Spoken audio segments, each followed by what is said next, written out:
Hello friends, welcome to GK study. तो आज बात करेंगे एचपी टेट एग्जाम 2020 के बारे में, जिसमें हम डिस्कस करेंगे साइकोलॉजी के कुछ मोस्ट इंपॉर्टेंट क्वेश्चंस। तो ये वीडियो जो है वो आपके आर्ट्स, मेडिकल और नॉन मेडिकल तीनों जो भी टेट का एग्जाम जिन्होंने भी भरा है उन सभी के लिए जो है वो मोस्ट इंपॉर्टेंट है। ठीक है, बट इसमें जो हम क्वेश्चन डिस्कस करेंगे वो आर्ट्स के प्रीवियस ईयर के क्वेश्चन पेपर के 30 क्वेश्चन जो है वो डिस्कस करेंगे। अब आर्ट्स के क्वेश्चन है, इसका मतलब ये नहीं है कि मेडिकल और नॉन मेडिकल में नहीं पूछे जाएंगे। ठीक है, ना ही आप ये बोल सकते हो कि भाई आर्ट्स का ये क्वेश्चन था, साइकोलॉजी का ये हमसे क्यों पूछा गया है। हो सकता है कहीं से घुमाकर क्वेश्चन कहीं भी पूछे जाएं। तो तीनों स्ट्रीम के जो भी प्रीवियस ईयर के क्वेश्चंस पूछे गए हैं साइकोलॉजी के, वो हम जो है वो इस सीरीज में डिस्कस करेंगे। एक जो है ये पहला पार्ट है आपका। कमेंट करके बताइएगा आपको अगर वीडियो पसंद आती है तो नेक्स्ट पार्ट जो है आपको जरूर दिया जाएगा। आज की वीडियो में 30 क्वेश्चन डिस्कस करेंगे।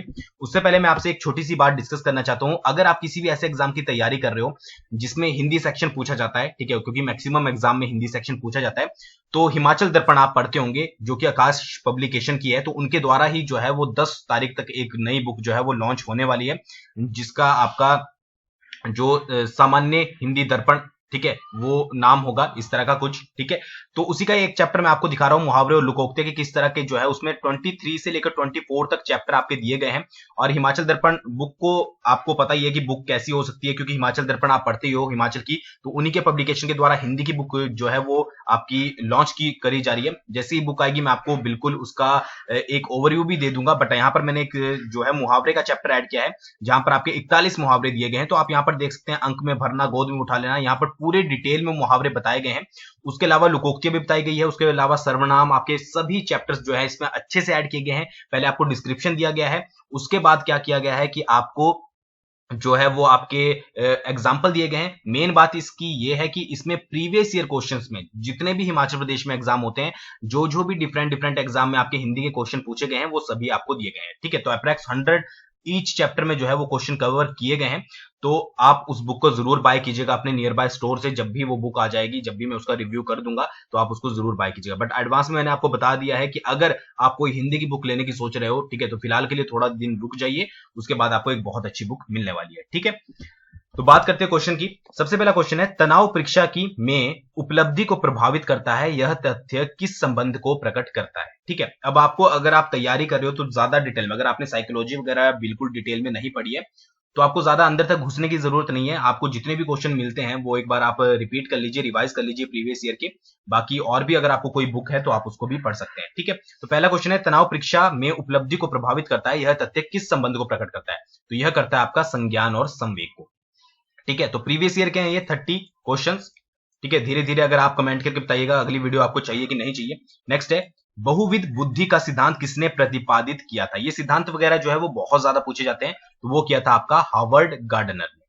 नेक्स्ट है, कौन सा आयु वर्ग किशोरावस्था को सम्मिलित करता है, यानी कि कौन सा आयु वर्ग किस एज से लेकर किस एज तक जो है वो किशोरावस्था मानी जाती है। तो 12 से लेकर 19 वर्ष।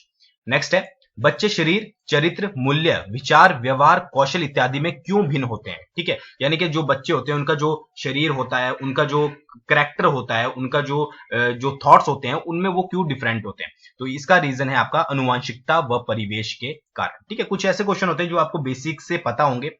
नेक्स्ट है, टॉलमैन ने अपने सिद्धांत दृष्टिकोण को डैश कहा है। तो वो कहा है संप्रयोजन व्यवहारवाद। तो ये चीजें जो किसी ने कही है, या किसी ने सिद्धांत प्रतिपादित किया, या किसी ने सिद्धांत दिया है, तो ये चीजें तो आपको याद ही करनी पड़ेगी। नेक्स्ट है, विकासात्मक कार्य किसने प्रचलित किया था। तो वो किया था हैविग हर्स्ट ने। तो यहां पर आप देख रहे होंगे 3 चीजें तो ऐसे ही पूछ ली गई है जो आपके सिद्धांत से रिलेटेड है, तो सिद्धांत वगैरह जरूर पढ़ लीजिएगा। नेक्स्ट है, क्रमिक विकास से क्या तात्पर्य है। क्रमिक विकास वह विकास है जो निरंतर चले। ठीक है, तो इसका आंसर ये बनेगा। नेक्स्ट की बात करते हैं, कोई परीक्षण जो वास्तविक में मापन करता है, जिसे मापने के लिए वह बना है, परीक्षण की डैश कहलाता है। तो वह कहलाता है आपका परीक्षण की वैधता। शिक्षण शास्त्र का क्या अर्थ है। शिक्षण शास्त्र का है बच्चों को पढ़ाने की शैली। तो बच्चों को पढ़ाने की शैली, अपोजिट भी क्वेश्चन हो सकता है, क्या कहलाता है। तो वो कहलाता है आपका शिक्षण शास्त्र। नेक्स्ट है, हार्वर्ड गार्डनर ने कितने प्रकार की बुद्धि का सुझाव दिया था। तो वो दिया था उसने 8 प्रकार की बुद्धि का सुझाव। नेक्स्ट है, क्या कार्य कमजोर छात्र को मनोवैज्ञानिक रूप से हानि पहुंचा सकता है। ठीक है, तो ये कार्य होगा किसी छात्र के अंकों की कक्षा में चर्चा करना, यानी कि किसी छात्र के अंक मान लीजिए, यानी कि नंबर जो है वो किसी में कम आए हैं और कोई टीचर उसकी कक्षा में चर्चा कर रहा है, तो उसको मनोवैज्ञानिक रूप से वो हानि पहुंचा सकता है। ठीक है, नेक्स्ट है, बालक को किस आयु तक शिशु कहा जाता है। तो जन्म से लेकर 3 वर्ष तक जो है बालक को शिशु कहा जाता है। ये कॉमन से क्वेश्चन होते हैं बट बहुत ज्यादा कंफ्यूजिंग हो जाते हैं जब आपके पास एग्जांपल आते हैं, ठीक है, मतलब आपके पास ऑप्शन दिए होते हैं। नेक्स्ट है होम्योस्टेटिस शब्द किसके द्वारा दिया गया है, तो वो दिया गया है आपका कैनन के द्वारा। शिक्षण के बारे में कौन सा कथन सही है, तो शिक्षण के बारे में आपके पास 4 कथन दिए होंगे, तो उसमें से आपका सही है शिक्षण से सीखा जा सकता है, ठीक है, तो ये याद रखिएगा। अगले क्वेश्चन की बात करते हैं, शैक्षणिक उपलब्धि में विविधता को लक्षित करने हेतु देश प्रभावी शिक्षण पद्धति हो सकती है, तो इसका आंसर है सहकारी शिक्षण। नेक्स्ट है डिसलेक्सिया संबंधित है पठन विकार से, ठीक है, यानी कि पढ़ने में किसी तरह की बीमारी, ठीक है, होना, उसको डिसलेक्सिया कहा जाता है। मैंने अपने बचपन के दिन कुल्लू में बिताए हैं, ये आपका इसे आएगा, इसे याद करना डैश को दर्शाता है, तो ये हो गया आपका प्रासंगिक स्मृति। स्मृति का मतलब होता है याद। किस मनोविज्ञान के द्वारा मनोविज्ञान प्रयोगशाला स्थापित की गई है, ठीक है, तो वो की गई है विलियम वुंट के द्वारा।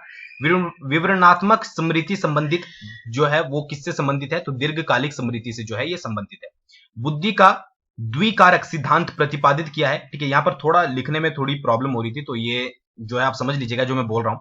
तो बुद्धि का द्विकारक सिद्धांत प्रतिपादित किया है स्पीयरमैन ने, ठीक है, ये क्वेश्चन याद रखिएगा, ये प्रीवियस ईयर में पूछे गए हैं, ठीक है, और जिस तरह से सिचुएशन चल रही है, जिस तरह से एग्जाम पैटर्न सेट होगा, उस तरह से पूरे चांसेस हैं कि प्रीवियस ईयर के क्वेश्चन जो है वो ऐड किए जाए।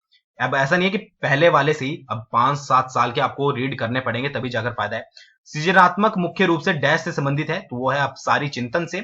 खिलौनों की आयु कौन सी अवस्था को कहा जाता है, ठीक है, तो वो कहा जाता है पूर्व बाल्य अवस्था, ठीक है।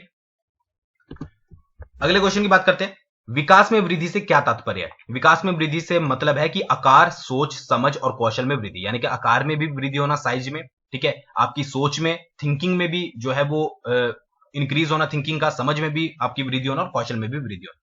तनाव और क्रोध की अवस्था है किशोरावस्था। किशोरावस्था ऐसी अवस्था होती है जिसमें तनाव भी आता है, क्रोध भी आता है, यानी कि गुस्सा भी आता है और थोड़ी आपकी डिप्रेशन वगैरह भी होता है। बच्चे में विकास के शिरस्थ सिद्धांत के अनुसार से सत्य कथन कौन सा है, आपके पास 4 कथन दिए होंगे, तो इसके अनुसार जो सही कथन है वो है आपका विकास सिर से पैर की ओर होता है, ठीक है। आधुनिक मनोविज्ञान का क्या अर्थ है, व्यवहार का अध्ययन को जो है वो आधुनिक मनोविज्ञान कहते हैं। बुद्धि लब्धि मापन के जन्मदाता हैं अल्फ्रेड बिने। कोहलबर्ग का विकास का सिद्धांत किससे संबंधित है, तो वो है आपका नैतिक विकास से। तो ये सिद्धांत वगैरह जरूर रीड कर लीजिएगा, आपने देख लिया होगा कि एक ही एग्जाम में कितने सिद्धांत जो है आपसे पूछ लिए गए हैं। सीखने का वह सिद्धांत जो पूर्ण रूप से और केवल अवलोकनीय व्यवहार पर आधारित है, सीखने के डैश सिद्धांत से संबंधित है, तो इसका आंसर है आपका व्यवहारवादी। लास्ट क्वेश्चन, आंखों का रंग सामाजिक गतिविधियों में भागीदारी, चिंतन, अधिगम में से कौन सा आनुवांशिकता संबंधी कारक है, ठीक है, तो ये बिल्कुल इजी क्वेश्चन, अगर आप थोड़ा इस क्वेश्चन को ध्यान से पढ़े कि आंखों का रंग सामाजिक गतिविधियों में भागीदारी, चिंतन, अधिगम में से कौन सा जो है वो आनुवांशिक रूप से होता है, ठीक है, तो वो होता है आपका आंखों का रंग। तो ये थे आपके टॉप 30 क्वेश्चन, वन लाइनर मैंने इसलिए ऐड किए हैं ताकि आपकी जल्दी से जो है वो रिवीजन हो जाए। और अगर आपको वीडियो पसंद आई हो तो एक लाइक, एक शेयर जरूर कीजिएगा और कमेंट करके बताइएगा कि अगला पार्ट आपको चाहिए कि नहीं चाहिए। और अगर आप जीके स्टडी को पहली बार देख रहे हो तो जरूर सब्सक्राइब करके बेल आइकन को दबा लीजिएगा ताकि आपको नोटिफिकेशन सबसे पहले पहुंच जाए। बाकी आप हमें टेलीग्राम पर जो है वो स्टडी मटेरियल के लिए ज्वाइन कर सकते हो, ऑफिशियल जीके स्टडी आपको सर्च करना है और ज्वाइन हो जाना है। थैंक्स फॉर वॉचिंग, बहुत जल्दी मिलेंगे नेक्स्ट वीडियो के साथ।